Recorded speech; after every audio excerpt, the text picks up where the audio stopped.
नमस्कार दर्शकवृन्द, स्वागत छ दार्जिलिङ टेलिभिजनमा र म साथमा छु Shivani Chhetri.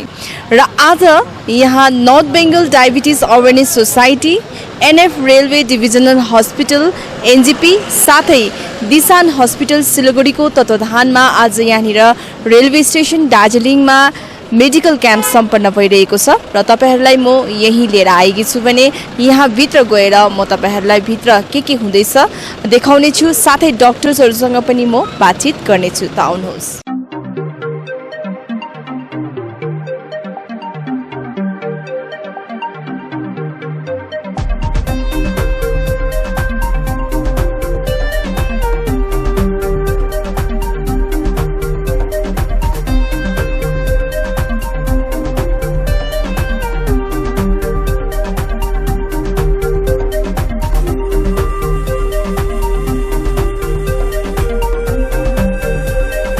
Hello ma'am. Hello, आप कहाँ से? वैसे अभी न्यू जलपाईगुड़ी रेलवे हॉस्पिटल से we come for the camp dental. Ma'am अभी तक कितने यहाँ पर उपचार के लिए कितने लोग आए? अभी तक यहाँ पे मेरे पास डेंटल के 20 के आसपास आ चुके हैं, 20 पेशेंट। सिचुएशन कैसा है मैम? सिचुएशन पेशेंट को मोस्टली गम प्रॉब्लम है एंड उनको केरीज ज़्यादा है। ओरल हाइजीन के बारे में थोड़ा अवेयर करने की ज़रूरत है बिकॉज ऑफ देयर हैबिट, और आई थिंक ओरल हैबिट उनको मेंटेन करने के लिए just keep it up brushing, regular visit to dentist and caries. Regular क्या करना चाहिए? Basically, you have first thing you can do, everyone can do, is brushing 2 times, morning and evening. Because if you not brushing in night, the food accumulate on your mouth. जब तक खाना आपके मुंह में रहेगा, केरीज के chances ज़्यादा होंगे। तो आपको नाइट को ब्रश करके बहुत ज़रूरी होता है, आपको नाइट में ब्रश करके आप रखें, सोएं। एंड अगर आपको इनिशियल केरीज होती है, स्टार्टिंग में आपको जैसे हॉल दिखता है या ब्लैकिश दिख रहा है, तो आप डेंटिस्ट के पास जाइए, वहाँ पे फिलिंग कराइए। तो वहाँ पे आपको पेन से बचेंगे, आपकी कॉस्ट बचेगी एंड विजिट बचेगी। अगर हम अवॉइड करते हैं, जस्ट मेडिसिन खुद ही खाते हैं और फिर छोड़ देते हैं उस चीज़ को, तो उससे आगे प्रॉब्लम बढ़ती जाती है। आपको दांत निकालना पड़ता है या गोइंग फॉर द RCT। तो बेटर है कि जब इनिशियल आपको पता लगे कि आपको होल हो रहा है, तो आप उसी टाइम विजिट करें, तो उससे आप खुद को बचा सकते हैं। Your good name? डॉक्टर सपना यादव।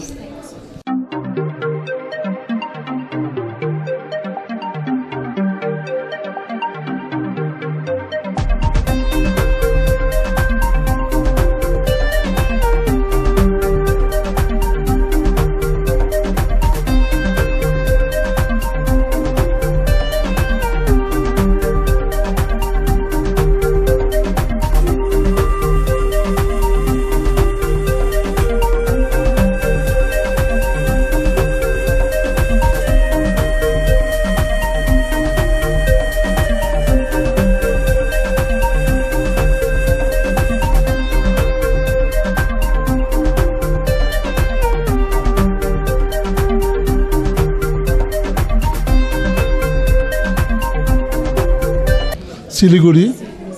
जितने भी दार्जिलिंग में अभी ये डायबिटिक है पेशेंट लोग हैं, तो कैसा सिचुएशन है? हिल्स का ये जो डायबिटीज़ का प्रिवेलेंस है काफ़ी ज़्यादा है। पहले इतना ज़्यादा नहीं था, लेकिन ड्यूरिंग लास्ट 1 डिकेड ये देखा गया कि डायबिटीज़ का प्रिवेलेंस और इंसिडेंस हिल एरिया में बहुत बढ़ रहा है। The main reason for this rise is change in the dietary habit as well as lifestyle. Earlier hills का जो पीपल होता है वो लोग बहुत एक परिश्रम करते थे, अभी वो तो बंद हो गया। डाइट पहले उन लोग वेजिटेरियन डाइट मोस्टली लेते थे, बॉयल्ड डाइट लेते थे, अभी तो सब फास्ट फूड का तरफ जा रहा है, इसलिए इनका इंसिडेंस और प्रिवेलेंस बढ़ रहा है। स्टाइल और जो खाने का हैबिट है सर, उसमें चेंजेस लाएंगे तो डायबिटीज़ थोड़ा कम होगा सर? ज़रूर। क्या होता है, जिसका मोटापन ज़्यादा है, जो ओवरवेट है, ओबेस है, उन लोग को डायबिटीज़ होने का रिस्क बहुत होता है। और जो ओबेस होता है उसका डायबिटीज़ होने से उनका कॉम्प्लिकेशन सब बढ़ जाता है। इसलिए हर आदमी को, डायबिटिक हो नॉन डायबिटिक हो, बॉडी वेट को साधारण रखना है। BMI बोल के एक पैरामीटर होता है, उसको 23 के नीचे रखना है इंडियन पॉपुलेशन को। तो वजन अगर कमती करेंगे, रेगुलर एक्सरसाइज करेंगे, डाइट में आप कुछ संतुलन रहेंगे, तो आपका डायबिटीज़ को कंट्रोल भी कर सकता है, बच भी सकता है। अभी डायबिटीज़ प्रिवेंशन या रेमिशन के लिए स्टडी हो रहा है। अगर आपका बॉडी वेट आप 5% भी कमा सकता है तो डायबिटीज़ बहुत सबसे कमती हो जाएगा। मैक्सिमम कितना एज से ये डायबिटीज़ स्टार्ट होता है? देखिए, ये डिफ़र करता है। हम लोग का इंडियन पीपल को जल्दी आता है। Most of the patient we are getting diabetes 50 से 60 साल का अंदर में हम लोग का ज़्यादा है। ऑपोजिट में यूरोपियन कंट्री में 60 के ऊपर में वो लोग का ज़्यादा है। और अगर स्टार्ट करने बोलता है तो 2 किस्म का डायबिटीज़ होता है, type 1 diabetes, type 2 diabetes. Type 1 diabetes बच्चे लोग के होते हैं, उसका इंसुलिन बिल्कुल बनते नहीं है।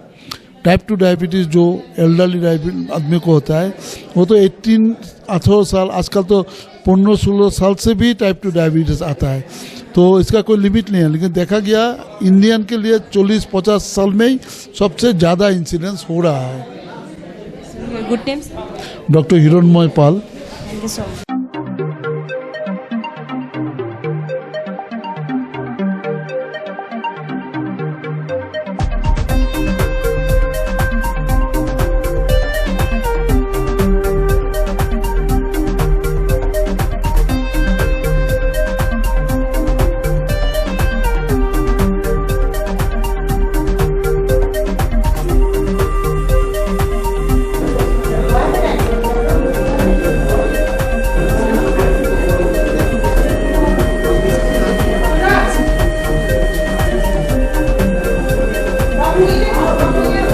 अभी तक मैंने 15-16 पेशेंट देखे हैं।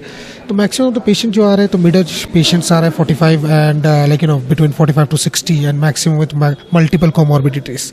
तो जैसे किसी का हाइपरटेंशन है, डायबिटीज़ है, डिस्लिपिडेमिया है, ठीक है, तो काफ़ी दिनों से है, क्योंकि मोस्टली जो मतलब एम्प्लॉयज़ है रेलवे के हार्ड वर्किंग है, then mostly dealing with all kind of like heavy work staffs. तो इसमें प्रॉब्लम होता है कि जैसे पेशेंट का हाइपरटेंशन काफ़ी दिनों से अनट्रीटेड रहता है या इरेगुलरली दवाई लेते हैं, या शुगर की वजह से शुगर का दवाई वो ठीक तरीके से नहीं लेते, जो कि फेटल हो सकता है, जो सबसे ज़्यादा फेटल होता है basically in cardiac causes. Now the situation is such कि अगर मतलब हमारा ये कैंप करने का रीज़न ये था ताकि हम लोग ये अवेयर कर सके कि ये सब जो कोमॉर्बिडिटीज़ है इसको कैसे स्टॉप किया जाए, उसको हम रोकें और आगे कोई कार्डियक डिजीज़ ना हो, उसको मतलब ये हम लोग एक प्रिवेंशन लेके आगे एक अच्छा मतलब we can bring a good healthy heart for every people for like in near future. That's our main motto. Darjeeling Himalayan Railways तो हम लोग का एक धरोहर है और यहाँ बहुत सारा हमारा स्टाफ लोग काम करते हैं, उनका फैमिलीज़ है। तो मेडिकल सुविधा जो है हम लोग का कारशंग में है और यहाँ लॉकअप डिस्पेंसरी टाइप का छोटा डिस्पेंसरी है। तो सबका डिमांड था कि स्पेशलिस्ट कभी नहीं मिलता नहीं है, कुछ नहीं मिलता है, तो हर रोज़ तो मैं नहीं दे सकता, लेकिन आज भगवान की कृपा से और हम लोग का एफर्ट से एक कैंप ऑर्गेनाइज किया गया है जिसमें तरह तरह का स्पेशलिटीज़ का लोग आया है, जैसे गायनोकोलॉजिस्ट आया है, कार्डियोलॉजिस्ट आया है, डायबिटोलॉजिस्ट आए हैं, चाइल्ड स्पेशलिस्ट आए हैं, डेंटल सर्जन आए हैं। हम लोग रेलवे हॉस्पिटल से with the help of north Bengal diabetes association and Disan hospital हम लोग अरेंज किए हैं ताकि सबको डिफरेंट टाइप का जो जो प्रॉब्लम है सब एक साथ चेकअप हो जाए और अगर कुछ प्रॉब्लम मिले तो बाद में उनको हम लोग इलाज कर सके। फर्दर ट्रीटमेंट कैसा होगा सर? जो यहाँ पर फर्दर ट्रीटमेंट जो होगा यहाँ पर हम लोग दवा भी कुछ लेके आए हैं और जो अगर मान लीजिए किसी का कुछ प्रॉब्लम निकला तो बाद में हम लोग को उनको बुला के वहाँ ट्रीटमेंट करेंगे, क्योंकि यहाँ तो सब कुछ अवेलेबल नहीं है, जो अवेलेबल सिलीगुड़ी में है तो बाकी सिलीगुड़ी में हो जाएगा। तो इसी ईयर स्टार्ट हुआ है ये सर मेडिकल कैंप? या ये मेरे ख्याल से ये पहले ही हो रहा है। अदरवाइज नॉर्मल कैंप होता था लेकिन स्पेशलिस्ट इकट्ठा करके नहीं होता था, नॉर्मल कैंप तो होता ही है। सबभन्दा पहिला तपाईहरुलाई धेरै धेरै धन्यवाद र आज दार्जिलिङमा यो यति ठुलो बृहत रूपमा चाहिँ हामीले आज फर्स्ट टाइमै गरेको दार्जिलिङमा यो मेडिकल हेल्थ क्याम्प र यसमा हाम्रो चिफ मेडिकल अफिसर हुनुहुन्छ CMS sir doctor decent Gupta sir, उहाँ र मेरो एक दिन सल्लाह भएको थियो कि दार्जिलिङमा बाहिरबाट एक्सपर्टहरू ल्याएर राम्रो राम्रो डक्टरहरू ल्याएर गरौँ भन्दा सरले एकदमै छिटो 1 महिना पनि लागेन हाम्रो सल्लाह र यति छिटो यो सक्सेस भयो। सरले दिशान हस्पिटल एन्ड सरको north Bengal diabetes association दिशान hospital एक्सपर्टहरू है, अनि हाम्रो चाइल्ड स्पेसलिस्ट, डेन्टिस्ट, अनि गाइनोकोलोजिस्ट, डायबिटिज जेनरल फिजिसियन थुप्रैहरू यहाँ गरेको छौँ है। इसिजीहरू हुँदैछ यहाँनिर, SPA1 टेस्टहरू हुँदैछ, ब्लड सुगर त नर्मली भइरहेको छ। सबै आज हाम्रो रेलवे इम्प्लोइ सँगसँगै हामीले गाउँको जो एकदम बिमारी हुनुहुन्छ सधैँ उहाँहरूलाई अलिकति असुविधा हुन्छ र उहाँहरूलाई निम्ताएको छौँ र सबैलाई नै हामीले मौका दिइरहेको छौँ र सबैले नै गरिरहनु भएको छ।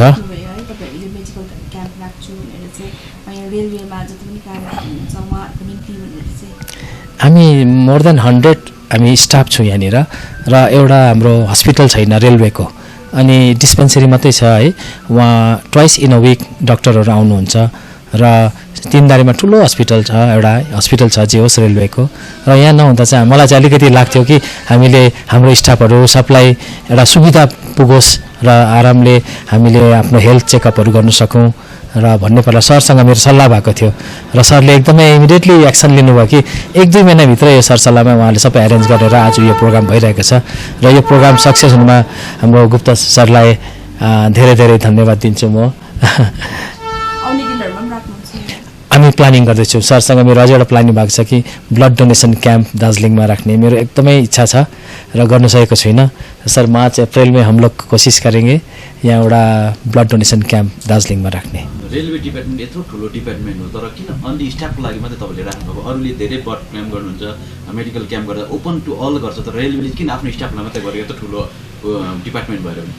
प्रथम त हामीले रेलवेको लागि सोचेको थियौँ है। रेलवे स्टाफहरूको यहाँ कुनै हस्पिटल छैन र उहाँहरू एनजेपी जानु साह्रो पर्छ, तिनदारी जानु साह्रो पर्छ र हामीले हाम्रो रेलवे इम्प्लोइकै सुविधाको लागि सोचेको थियौँ।